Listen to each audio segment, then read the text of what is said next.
मदनपुर नगर में बीरबल नाम का राजा राज करता था।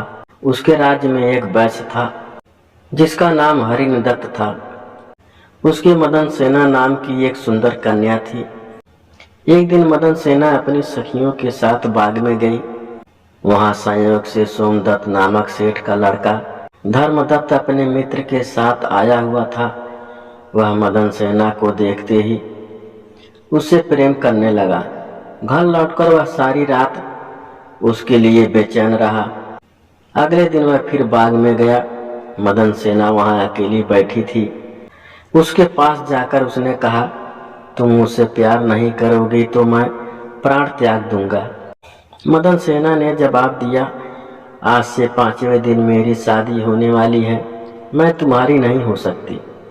वह बोला, मैं तुम्हारे बिना जीवित नहीं रह सकता। मदन सेना डर गई, बोली, अच्छी बात है, मेरा ब्याह हो जाने दो।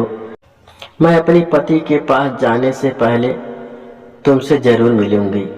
वचन देके मदन सेना डर गई। उसका विवाह हो गया और वह जब अपने पति के पास गई तो उदास होकर बोली, आप मुझ पर विश्वास करें और मुझे अभय दान दें तो एक बात कहूँ।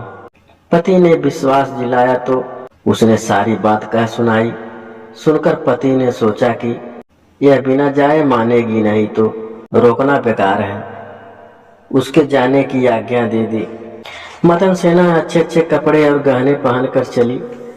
रास्ते में उसे एक चोर मिला। उसने उसका आंचल पकड़ लिया।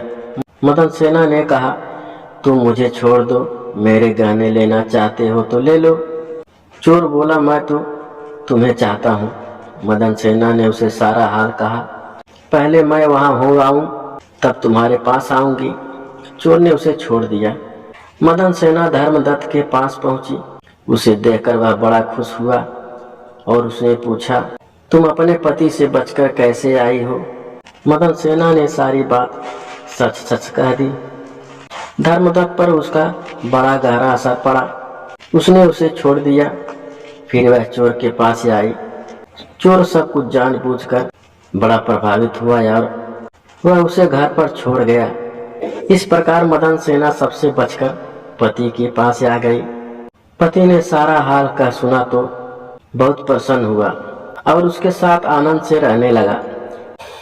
इतना कहकर बेताल बोला, हे राजा बताओ, पति धर्मदत्त और चोर इनमें से कौन अधिक त्यागी है?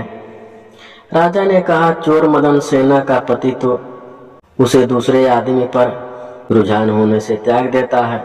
धर्मदत्त उसे इसीलिए छोड़ता है कि उसका मन बदल गया था।